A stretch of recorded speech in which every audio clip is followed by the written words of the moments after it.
Are you coming to the tree where they strung up a man? They say murder three. Strange things that happen here. How stranger would it be if we met at midnight in the hanging tree? Welcome to Strange Things, broadcasting from the Arkanasa Radio Studios in Laredo, Texas.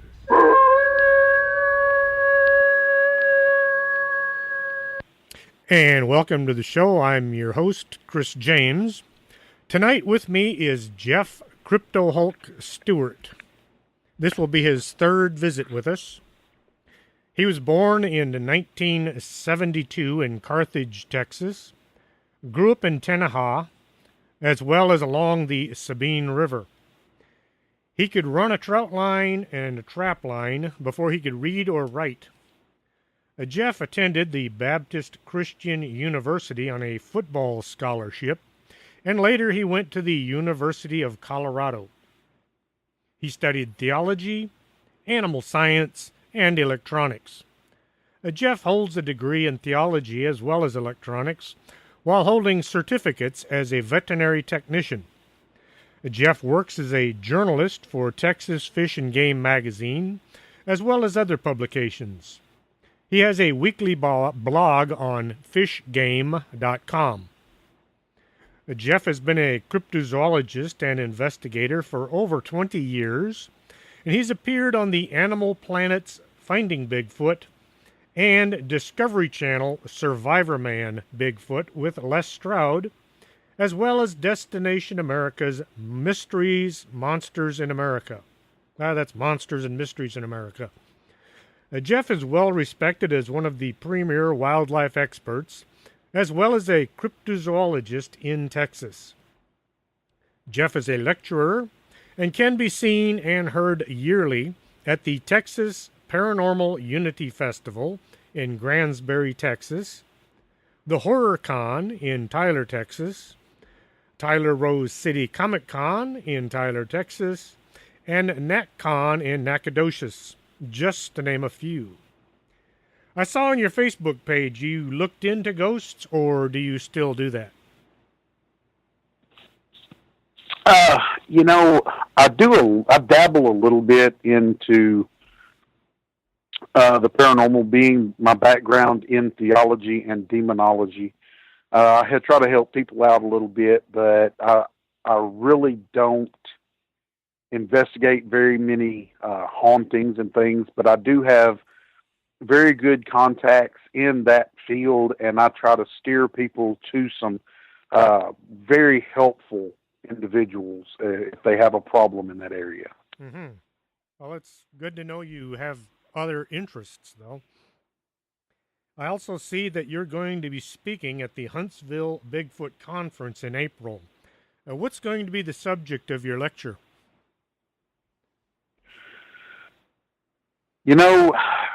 I've been thinking really hard on a very good topic for that. And right now I'm kind of tossing up a few ideas, but I'm probably going to stick with my Goatman theories that we're going to discuss some of here tonight. East Texas Bigfoot encounters, and the fact that the county that I'm in here, Shelby and Panola County, but Panola County has probably had more sightings and more Bigfoot activity recently than just about any other place in the state of Texas. Wow, I had no idea. We hear a lot about the piney woods up by the Oklahoma area and the area in and around Caddo Lake, but I had no idea that y'all were having a far better success. Where I'm at, Panola County, we're not very far from the Caddo Lake area. As the crow flies, so to speak. It's maybe 40 miles or so through the woods. So we're not very far from that. And the same creeks and rivers and things like that flow in from that direction down this way. So Okay. animals traveling those rivers and creeks and things in search of food and things with shelter and what have you, it's not very, very hard for them to make it to this area. I had no idea it was so close. I've been through your town. My wife and I were coming back, and we just didn't exactly realize how close to Caddo Lake we were at the time. The Bigfoot Conference in Huntsville will be Saturday, April 21st, 2018. Just search for Southeast Texas Bigfoot Conference for any more details. We've already got our tickets and our campsite set up, so we will be seeing you there. I can't wait. Actually, I mean, to me, getting to talk to everybody and getting to rub shoulders, so to speak, with everybody that you usually only get to talk to on Facebook or social media or through emails, things like that, that makes the whole thing worthwhile for me. It is nice to go and be able to lecture, but it's even better to get to go and actually have face-to-face conversations with all of the great people that make up the cryptozoological community. Mm-hmm. I always consider it as visiting with friends when we go to any kind of a conference like this. It is. It really is. Excuse me. I've really enjoyed in the past the conversations I've had with Cliff Barrickman and James Fay and Jeff Meldrum, and just really and truthfully a lot of people that you see them on television. I mean, people may even see me on television and stuff, and you hear us say things, but you got to remember that's all edited and made palatable for TV. Yes. But when you get one-on-one or in a room with a few people and you get someone in there and really get to hear their personal thoughts, unedited, unabridged, it really makes a difference. Yes, it's almost inconceivable to a lot of people. They see these folks on TV and they think, oh, those guys are just a bunch of Hollywood folks. Then you go to one of these conferences and you can talk to them, you get your picture taken with them. They're all real human folks. Yeah. Back years ago, before I got on any television show or had any writing or anybody paying attention to me, I made friends with a couple of people. And especially Ken Gerhard was one of the first ones. We just hit it off as friends. He's a great guy. I knew him for years, and we emailed back and forth and texted, and back when MySpace was big, and then now to be basically a colleague, it's very, very honorable for me. I'm very honored to be in the presence of people like Nick Redfern, Ken Gerhard, Lyle Blackburn. Oh my goodness. Yes. The list goes on. It's funny, you see these guys and they're just like the rest of us. They're humans and nice folks. You spent some time in Houston recently. And tell the listeners about your adventures in the Texas Navy. Gosh. You want to talk about a humbling experience. Whenever the hurricane hit the Houston area, I was sitting in my living room and my heart was breaking because these people were told to stay put, not to leave.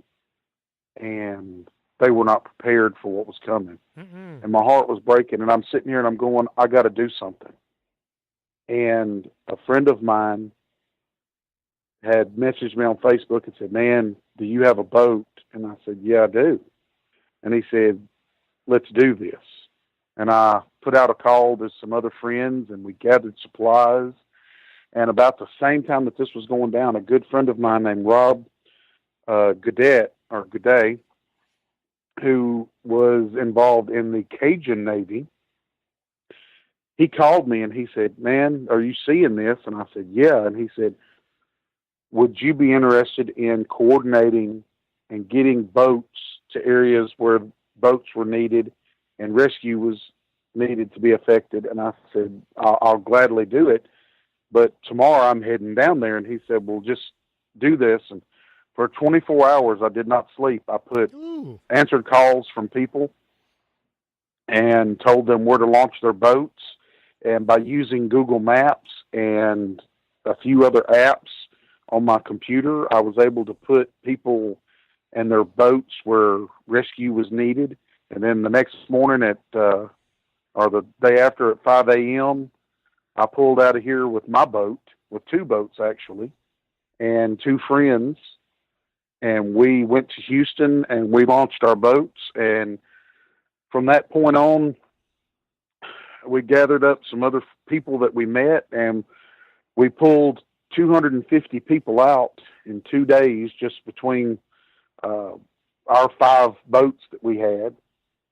And I chose to go into a neighborhood. I was in water chest deep. I was pulling a aluminum boat. My motor, we had run aground on concrete and had messed my motor up.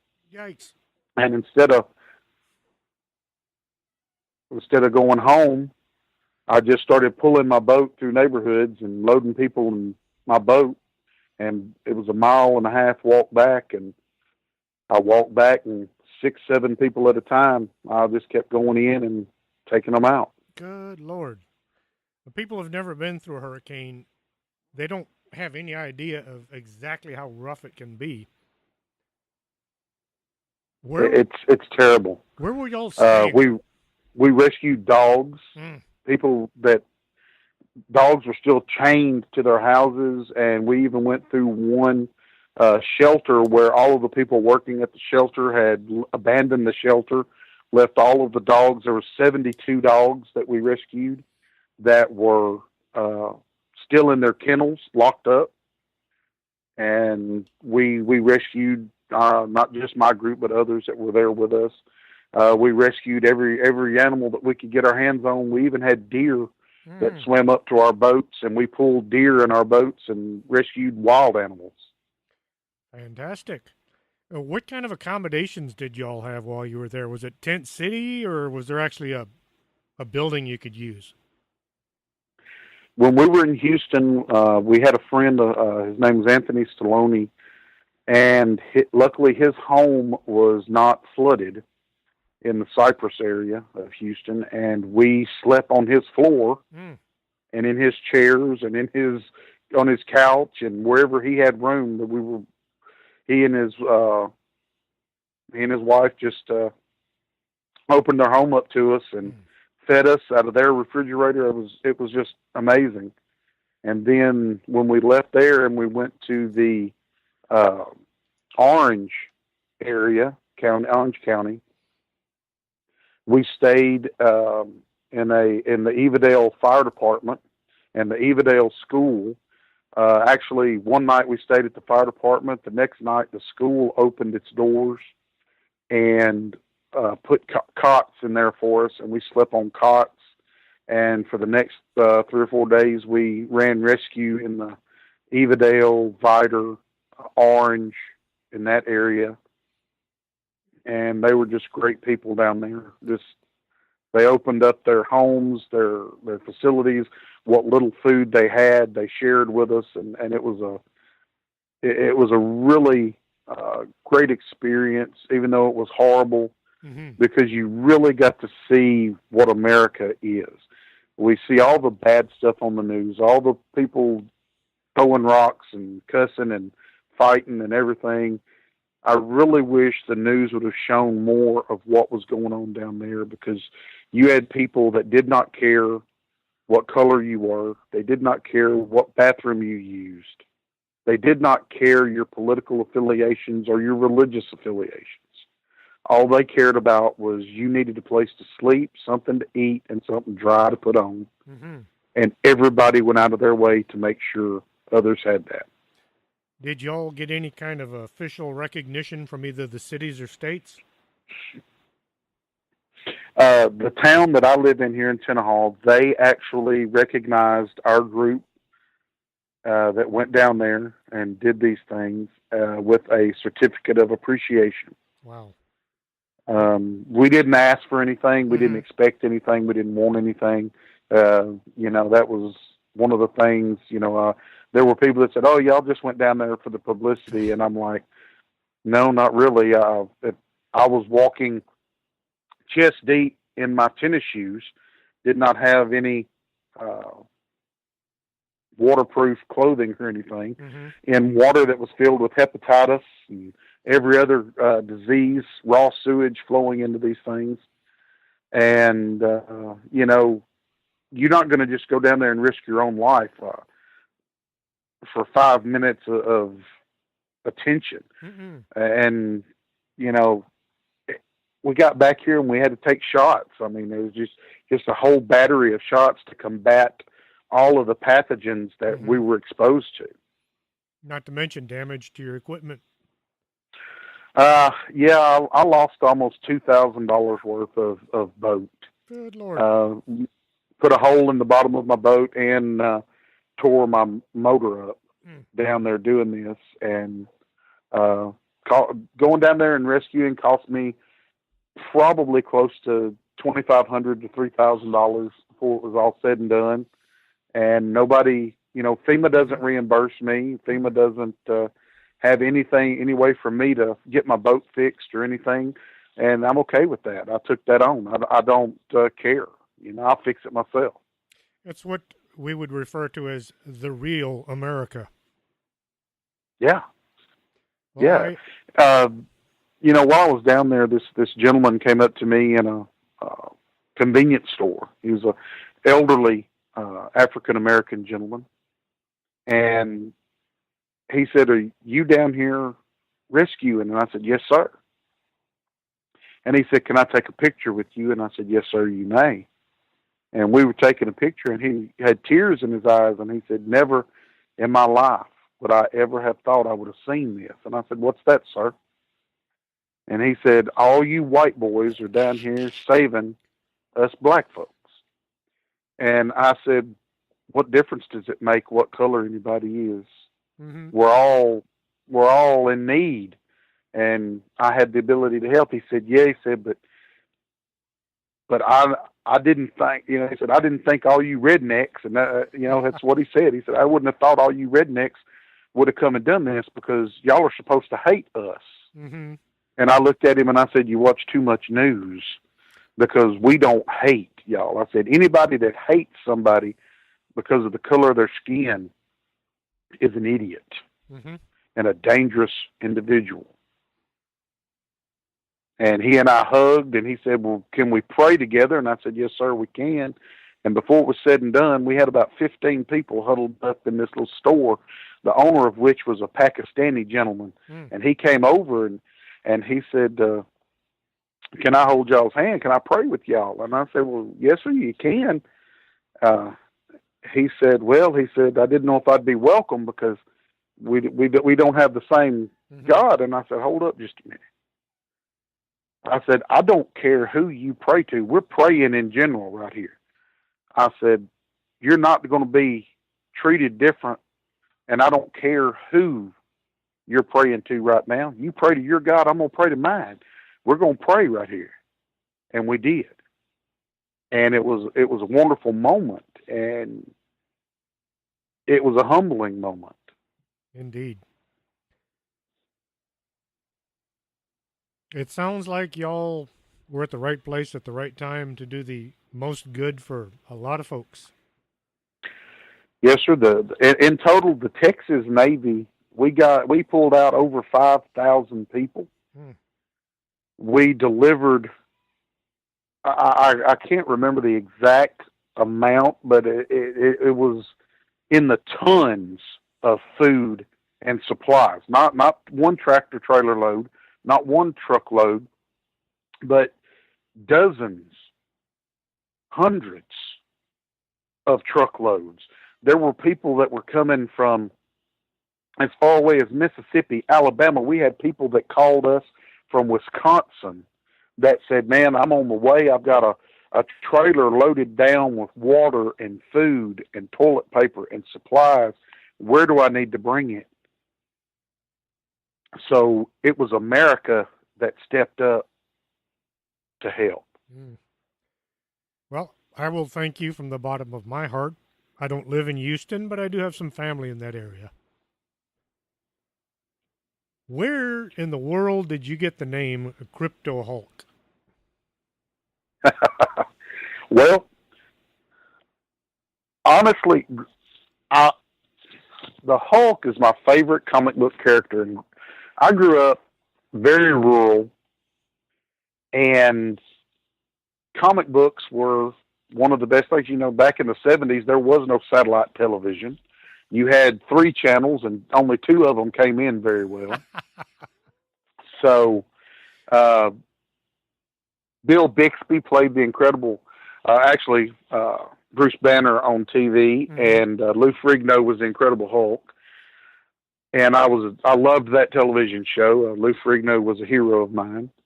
And comic-wise, I got to a lot of old comic books and read them, and I just loved the Hulk.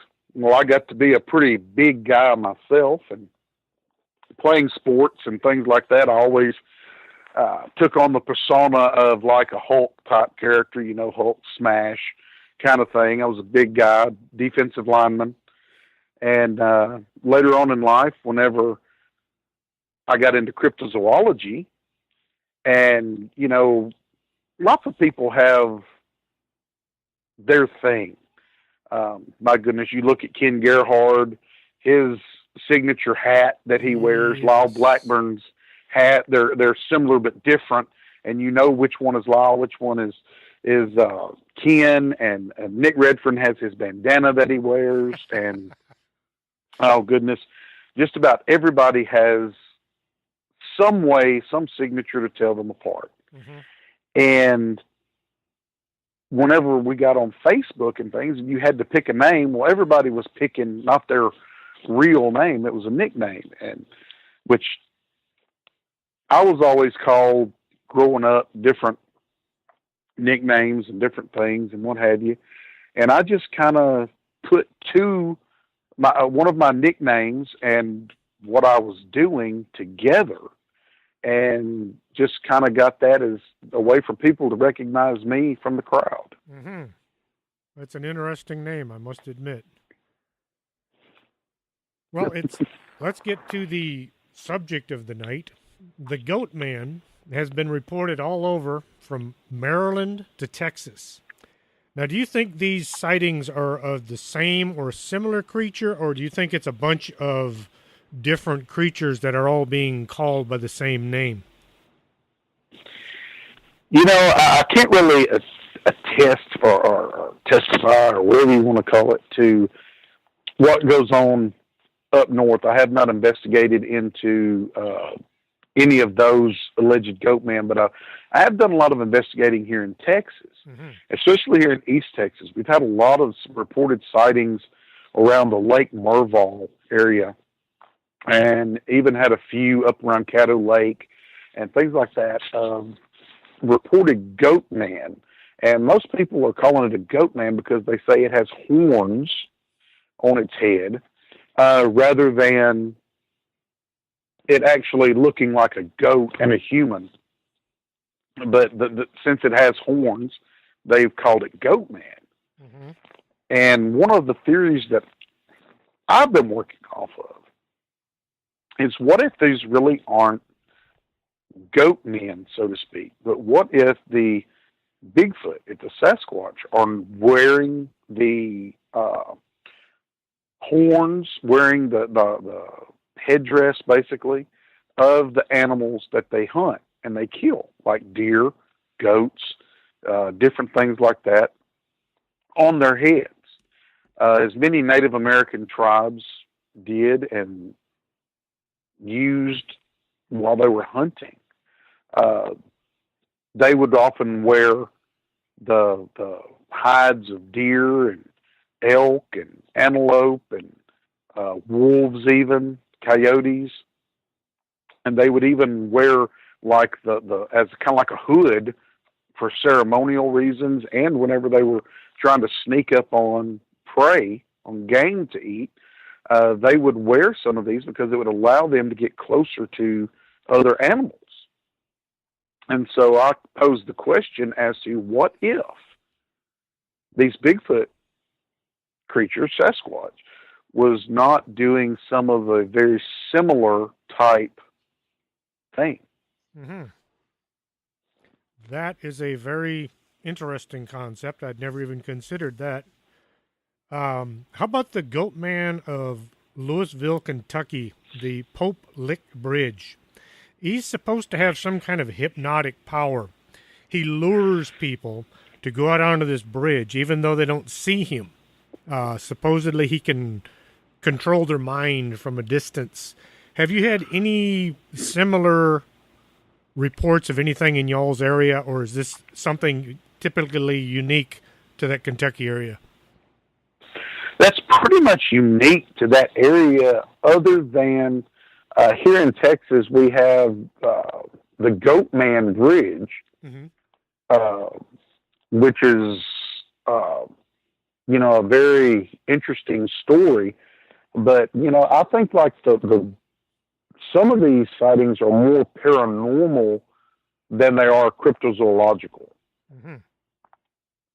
Because when you start talking about seeing an entity that has the power to control your mind and has the power to make you see things that aren't there and things like that, in my opinion, we're bridging the gap there between cryptozoological and paranormal, and we're getting more into the demonic and into the paranormal aspect of it. Mm-hmm. Nothing any similar to that in your area then? How about... No, nothing that I've done, like I said, except for, I don't know if a lot of listeners know the story of the Goatman Bridge here in Texas. I will have to say that's the first I've heard of that. Well, the Goatman Bridge is in Denton, Texas. It's actually the Old Alton Bridge. It's about 5 miles out of the town, and it once joined Louisville and Alton. And it was constructed sometime around 1884. There was an old man that lived on one side of the bridge named Oscar Washburn.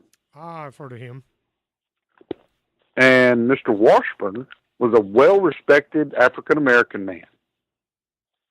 And he raised his family there, and he sold goats around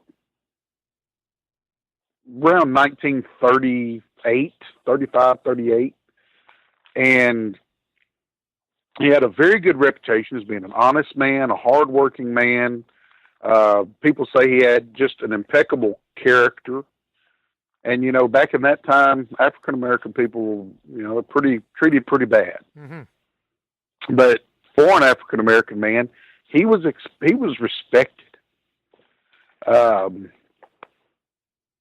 Well, a few local lowlifes decided that, because this black man basically was making a better living than they were and was better thought of than they were in the community, that they were basically going to sneak across the bridge and they were going to kill him. And so one night they turned their headlights off and drove across the bridge, and they kidnapped him basically, took him back to the bridge, tied a rope around his neck, and threw him over the side of the bridge to kill him.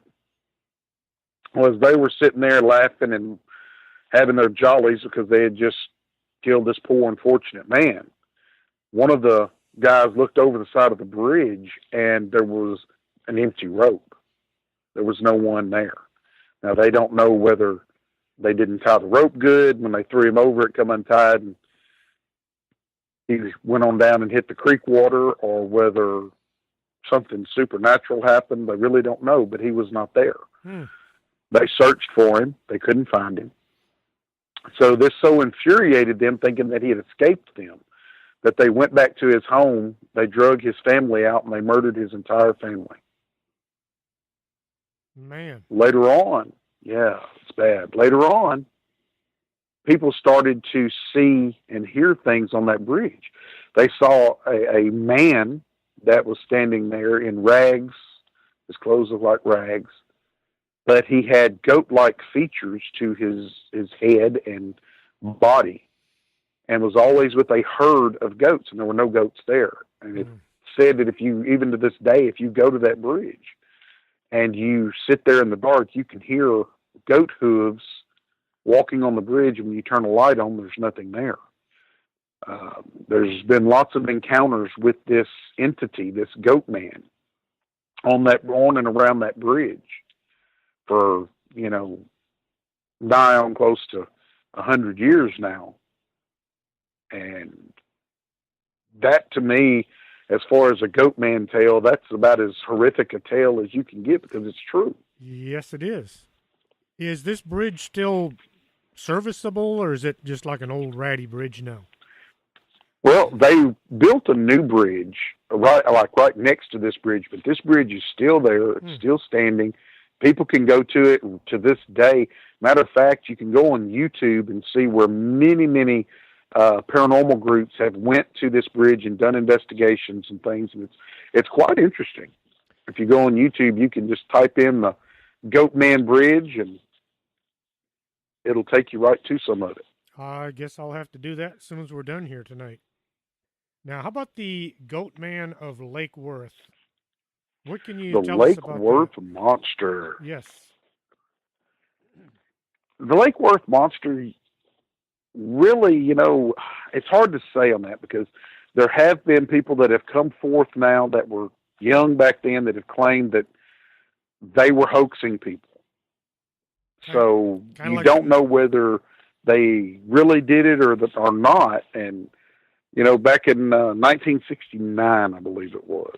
Yes. Was the first first sighting of the Lake Worth monster. July. It was really officially reported. It was the first officially reported Goatman in Texas. Mm-hmm. About 7 feet tall, 7.5, half man, half goat. But they also had reports that it was covered in scales. Some of the reports actually said that this creature had scales. So, that kind of made you wonder about the half man, half goat thing. Coming up I out believe, of the water. Go ahead. He had a connection to the water, since he's right there at Lake Worth, that would kind of fit in. Right. A reporter named Terry Deckard wrote an article at the time called "Fishy Man Goat Terrifies Couples." And that really brought the Goatman, the Lake Worth monster, into the public eye. There were many sightings around Lake Worth. A guy named Tommy Burson reported that a goat creature jumped on the hood of his car and jumped out of a tree and left a 2-foot-long gash down the side of his vehicle, like in the metal, like ripped the metal. Mm-hmm. Excuse me.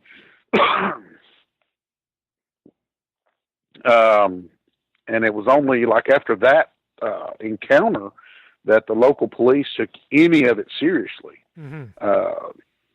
There were like reports that the Lake Worth monster showed up at a party and threw old tires and limbs and rocks and things at a bunch of kids that were down there drinking and having a party. There were like 10, 15 people at that party mm-hmm. that saw this and reported it. And, of course, they were dismissed because, of course, there were a bunch of kids who were down there drinking. So, of course, they got to be seeing things. Yes. That and kids are always assumed to be liars regardless of what the kid's situation is. Right. And it's like, what always gets me in any kind of a cryptozoological sighting or anything like this,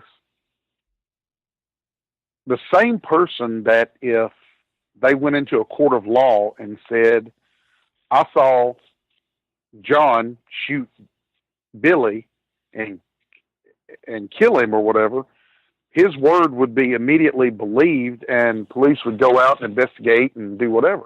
Mm-hmm. But because this same person says, I saw Bigfoot, immediately they're a liar, or were drunk or on drugs, or just any number of excuses for why this person isn't truthful, and he did not see what he says he saw. Mm-hmm.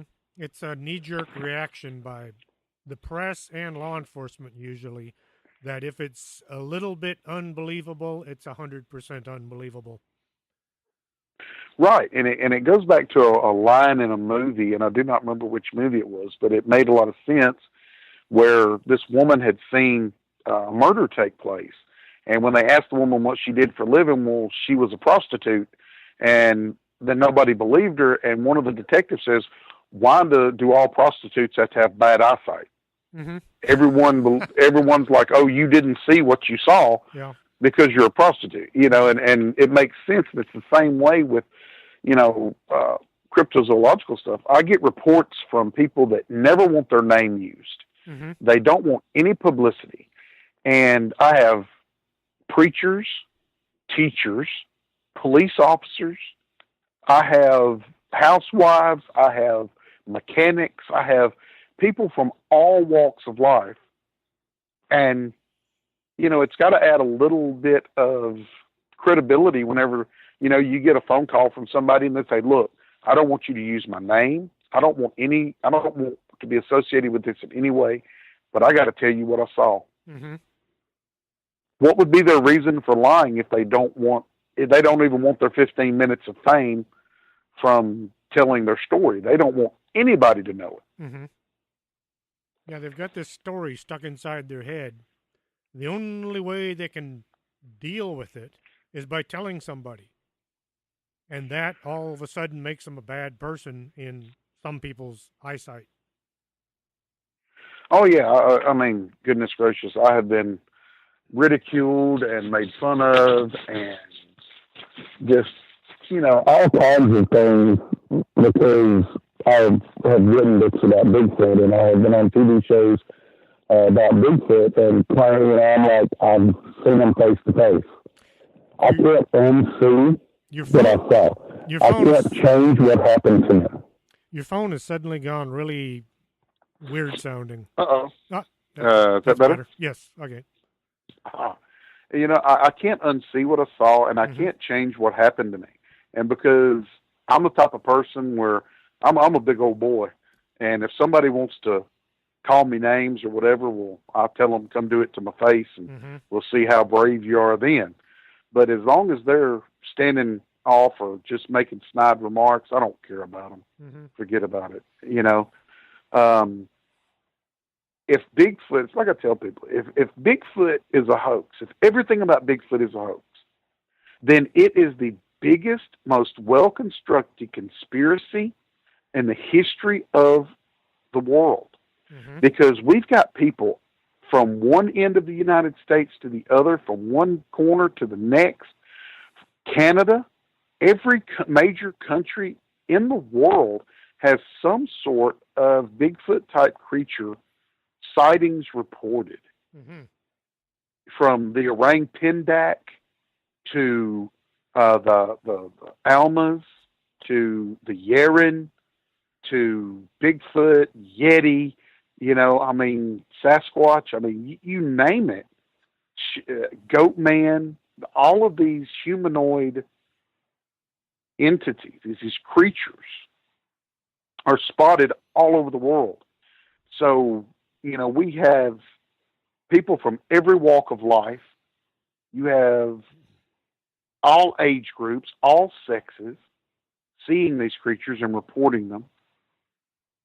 And we've done so forever. You go back to cave drawings, and there's these types of creatures drawn in caves. Native American, whenever they were drawing their artwork and stuff, these creatures were drawn. Leif Erikson, whenever he landed in the Americas, reported that 7-foot-tall, hairy men were throwing rocks and sticks at their boat as they pulled in to the land. There's just so many reports that it would be the largest conspiracy and the longest ongoing conspiracy if we were all just full of baloney. Do you know anything about, say, the legend of the Goatman sightings in Texas back a few years?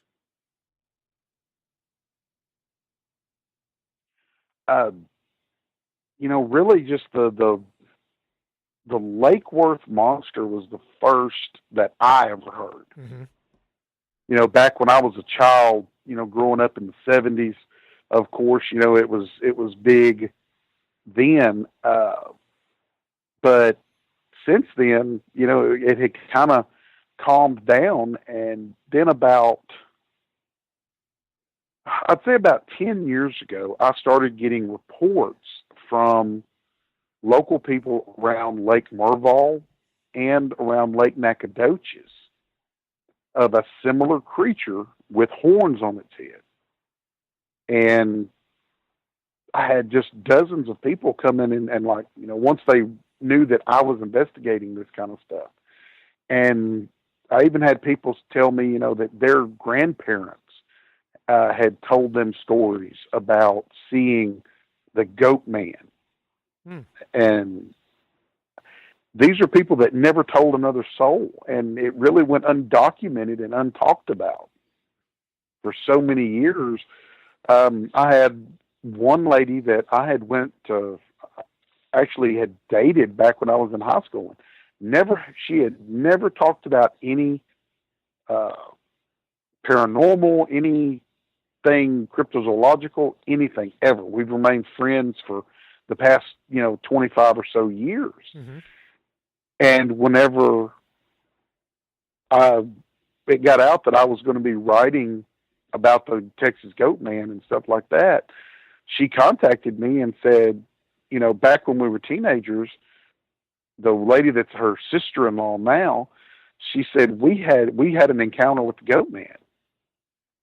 And I'm like, yeah, really? And she's like, no, I'm serious. And then she related her story to me. And she's like, look, don't you say nothing. Don't you tell nobody. I don't want anybody thinking I'm nuts. And so I contacted her sister-in-law and, said, all right, tell me about this story. And she just started laughing, and she was like, oh my goodness, how did you find out about this? And I'm like, well, just tell me your version of it. And her version and the other lady's version pretty much matched. And I wrote about it in the book Wood Knocks, Volume 2. And it took me a long time to get them to let me print their story, to write their story and talk about it. But as far as, other legends in the state of Texas, really, we've got the Wild Man of the Navidad and then the Lake Worth Monster. And then, you've got the Caddo Critter and then the Sabine Thing. And those are really the only, other than the Chupacabra, which we call the Texas Blue Dog, I really didn't have a lot of exposure and a lot of legend to work on other than the Lake Worth one. Has anybody that you know of ever made a physical effort to go out and hunt down these things and try to kill one, either to get rid of it or to prove that it was real? I've had a lot of guys that were actually hunting whenever they saw these creatures. And one guy in particular, he was a pastor of a local church. And he was sitting in a deer stand, and he actually watched this creature come into his corn feeder where he was sitting watching it, waiting for a deer to come in. And he had a rifle in his hand.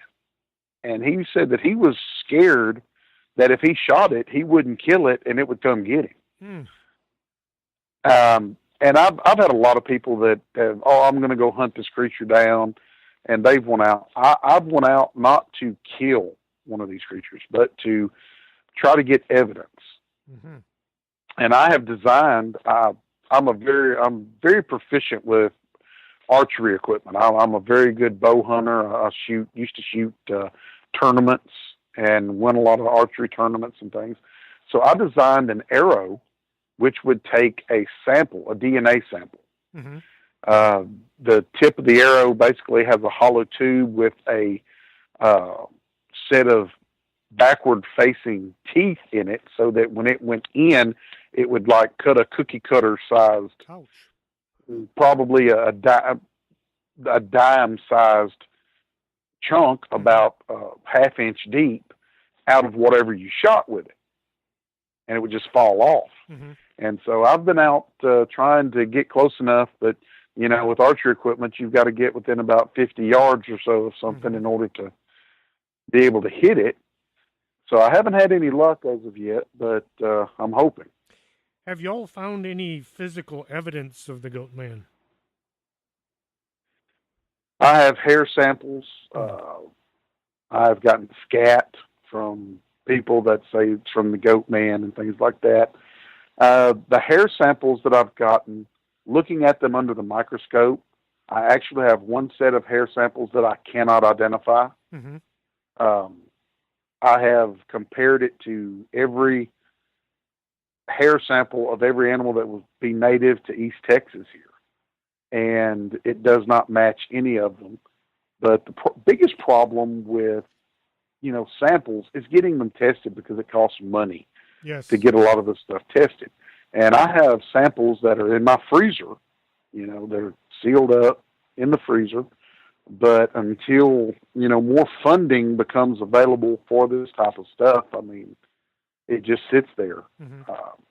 I've had a few DNA tests run on samples that we've got, hair and things like that. And, we're talking hundreds of dollars to get one of these things done. And these labs don't do it for free. And, it's just one of those deals where you just don't have the funds to perform the testing that really needs to be done. Mm-hmm. Yeah, I know you've had a few encounters with Bigfoot. How about the Goatman, or the possibility that you're in the vicinity of one? I have not seen anything that would lead me to believe that the Goatman honestly is real. Mm-hmm. I've been in areas where I did find the same type structures as I found in areas where I know there are Bigfoot creatures, because I've had my sightings on these in these areas, and I found the exact same type of tree breaks, the same shapes. Like you'll come into an area and you'll find 2 or 3 trees that have been woven together to form a geometrical shape. And you'll find sometimes where something has bent trees over and actually made shelter. And you see these same type of the footprint evidence. I've even got a couple of handprints out of creek banks and things like that. But nothing as far as hoof prints like a goat would have.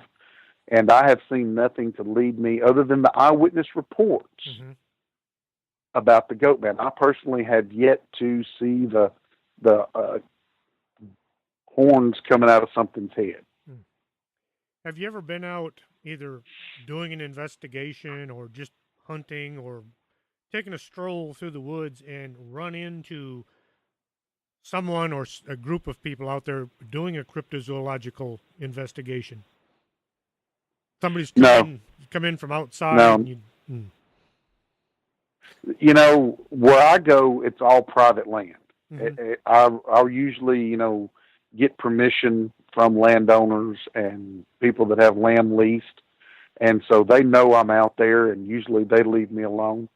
Now, I have been invited on several investigations into national forest land and public parks and things like that, where there's supposed to be Bigfoot activity and things. And, I can see running into different groups in places like that. But generally where I go, it's all private land, and I'm usually the only person that has permission to be there. How about law enforcement? As far as you know, have they ever gone out looking to see what's behind these sightings? No, they dismiss it. 99.9% of the time, they dismiss it Hmm. as being someone that's just off their rocker or misidentification or just someone outright trying to just create a hoax. And, honestly, they're not wrong all the time. Mm-hmm. One of my, excuse me, things that I say all the time to people is I take in a lot of stories. I get a lot of emails. I get a lot of Facebook messages from people. And when you sit down and you start weeding through this stuff and you start talking to these people, you do find that about 80%, for me anyway, about 80% is misidentification. About 10% is a hoax, somebody outright just hoaxing. Then you have that small percentage, that 5 or 10% that is true and is real. And they really saw what they say they saw. They're a credible witness. They had no reason to even come forward and say something, all of these things. And that's what I go on. And law enforcement, they don't have time to sift through all of that. They say that it's all either misidentification or somebody outright lying or a hoax or whatever. And law enforcement just stays away from it. I've even had game wardens that have come to me on an official basis and said, these things don't exist. But then you get them off in private and they'll say, look, I've seen some stuff that I can't explain, but I can't talk to you about it because if I get caught saying something, I'll lose my job. Yeah. You've got to take care of the dinner table before you can take care of the curiosities sometimes. I actually had a Texas forestry department, forestry service worker approach me about 2-3 months ago. He told me that he and his son were out coon hunting and had sticks thrown at them, had something growl at them, bluff charge them in the woods. They never could see what was throwing the rocks and the sticks and things like that at them. But they were on a piece of property and nobody knew they were there. I mean, it's just a piece of property that they decided, hey, we're going to go take our dogs. Their dogs ran out of the woods scared. And this guy works for the Texas Forestry Service. And he told me point blank, he said, the Texas Forestry Service knows these things exist.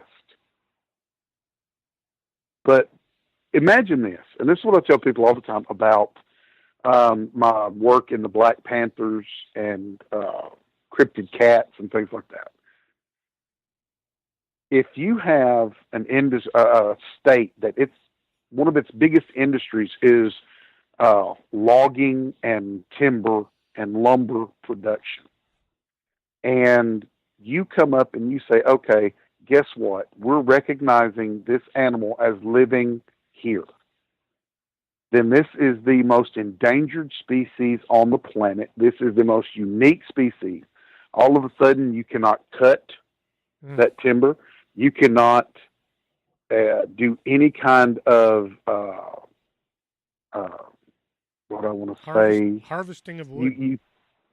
You can't improve that land. You can't build buildings. You can't cut it down and make a shopping mall.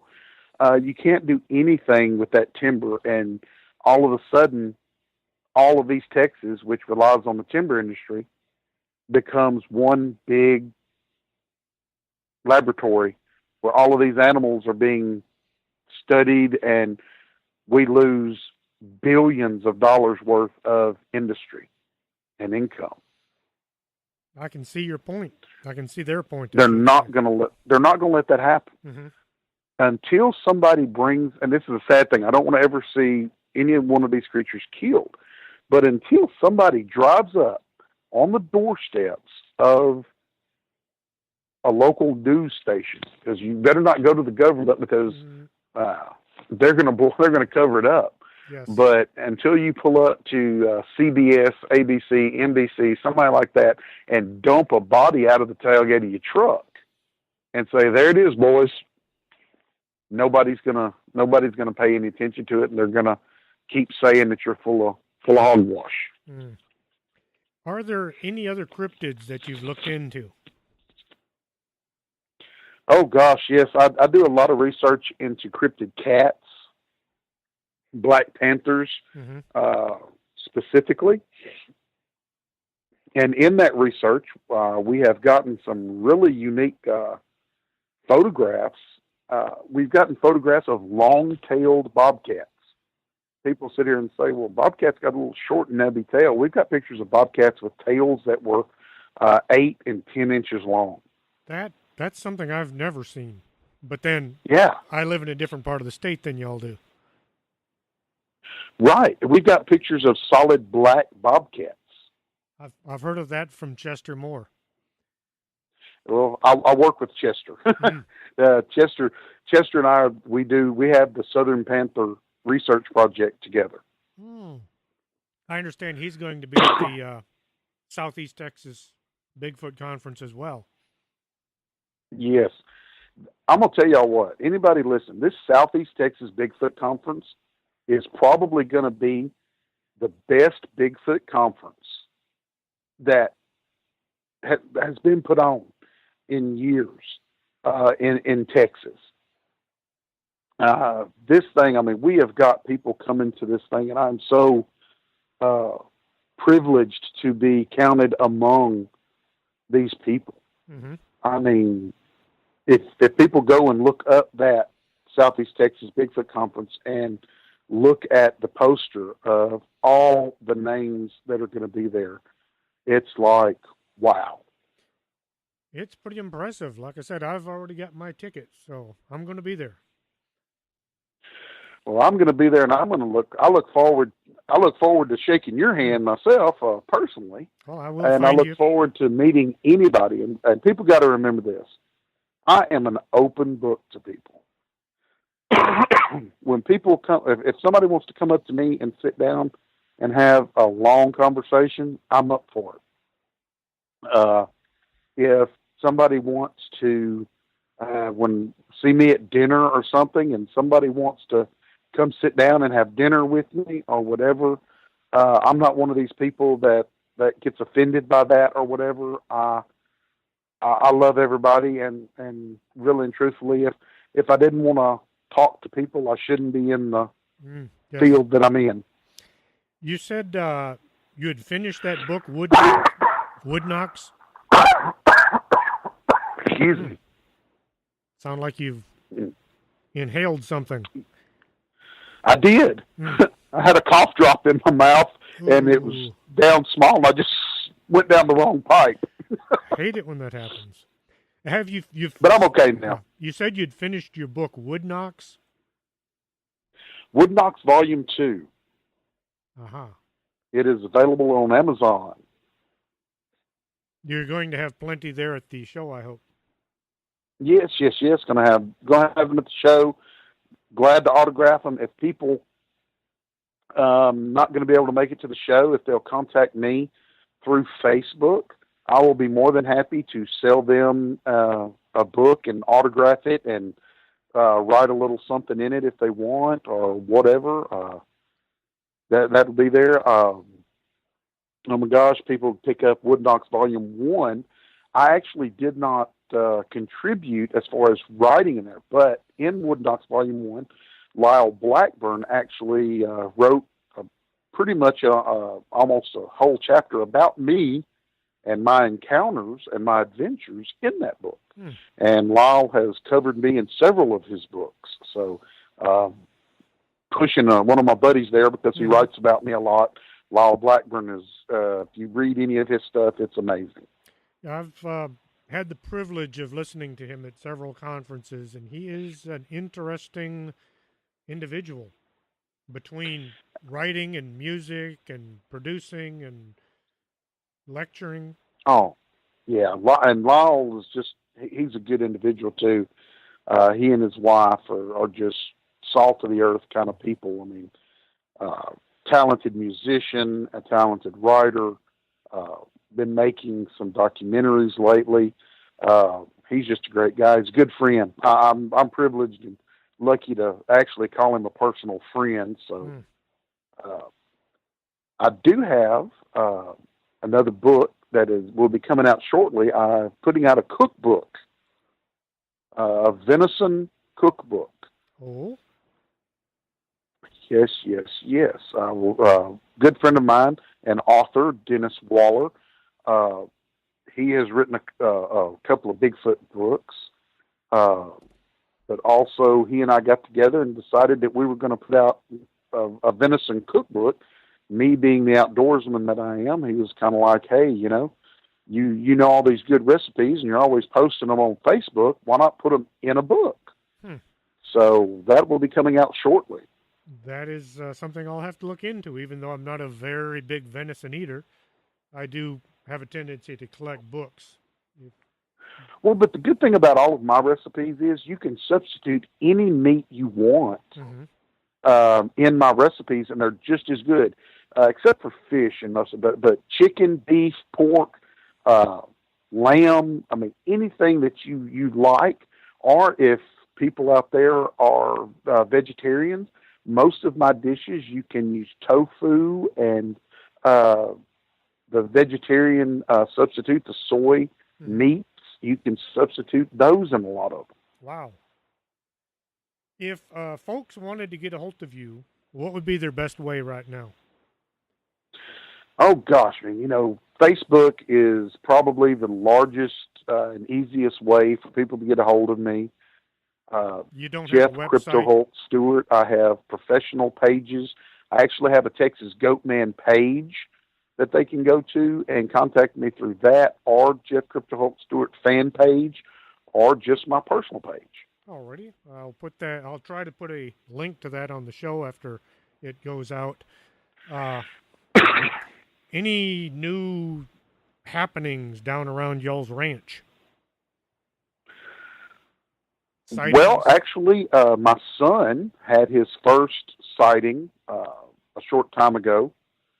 He was turning in off of the highway onto a dirt road, going to visit a friend, and as his headlights swept the wood line, they came upon a creature that was squatted in the wood line, which stood up and took off running, and he described it, and it basically is the same type creatures that I've described a dozen times around here that I don't know if it's just by area where they look this particular way, but it's like I've described that almost Australian Aboriginal look. Have and you? So that's like the most have you recent. looked at David Paulides' book, The Hoopa Project? No, I have not. I have not read. I did read his Missing 911 book, but nothing else have I really had time to read. I've got so many writing projects of my own that are in the works. I've got one on the hurricane rescue. I'm actually writing a book about that, and when I do get it finished, the proceeds, the lion's share of the proceeds, will go toward relief efforts, not just for Harvey or Irma or any of those, but for future efforts. The proceeds will go to just whatever disaster is going on at the time. We're going to donate a very large percentage. The reason I bring up David's book is in it he's got some drawings. They're forensic sketches of what people have been seeing, and they look about like what you're describing, more Aboriginal looking than ape. Well, that's why I hate to like throw cast any shadow on other people's experiences, because I didn't see it, so I hate to. But when I hear people start describing these Bigfoot creatures, and they're describing a very gorilla-like, monkey-like creature, and I'm sitting there going, that's nothing like what I saw. That has no, I mean, nothing. I mean, even that's like saying that a dog and a cow look similar. Yes. Other than having four legs and nose and ears, they don't look anything alike. Mm-hmm. And whenever people talk about a Bigfoot creature looking like a gorilla, that looks nothing like what I saw. What I saw looked more like a human being with exaggerated facial features and longer hair on the body, but very sparse hair, than a gorilla. I could say it was very human-like, very wide, very broad nose, large nostrils, very pronounced lips, very full, skin like mahogany, almost like shiny leather almost, but dark mahogany in color. So whenever someone's describing, the sloping forehead and all that of the gorilla and all that, I'm like, man, I didn't see that creature. Well, I've kept you here for been an hour and 6 minutes. I imagine you, as your dinner's waiting for you, or you have other things you need to do. Actually, I've got to go cook dinner. I actually going to make some deer steaks and gravy for supper. Now you're making me hungry, and my wife's out for a while. So. Well, I do appreciate you being on the show. My pleasure and my honor to be on the show again. Like I said, I will definitely look you up there at the Southeast Texas Bigfoot Conference. Absolutely. Maybe wherever y'all are camping at, maybe we can sit around in some lawn chairs and shoot the breeze. Alrighty, I will make a note of that in my calendar. And with that, I'm going to call this show ended. Back in 1776, someone said, "Give me coffee or give me death." And if that's how you feel, you should be at the Organic Man Coffee Trike. They make coffee the right way, one delicious cup at a time. 4501 McPherson, Suite Number 9. Coffee, the stuff dreams are made of. Are you coming to the tree where they strung up a man, they say murder 3? Strange things that happen here, no stranger would it be if we met at midnight in the hanging tree.